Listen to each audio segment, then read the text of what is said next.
सागरी किनारा आणि शिरगाव आणि शिरगाव म्हणजे सागरी किनारा हे समीकरण.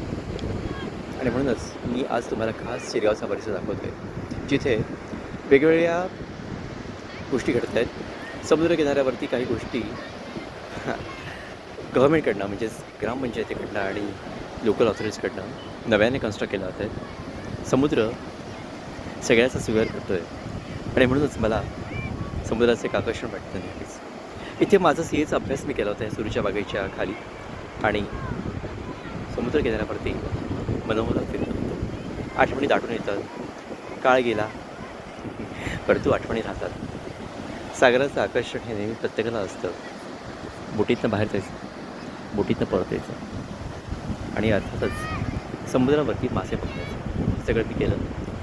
तुम्हाला देखील ते ऑपरेट करायला आणि म्हणूनच समुद्रावरती प्रत्येकाचं प्रेम असेलच आणि असणारच. तुम्ही ते मनात ठेवा आणि सागराप्रमाणे विशाल व्हा.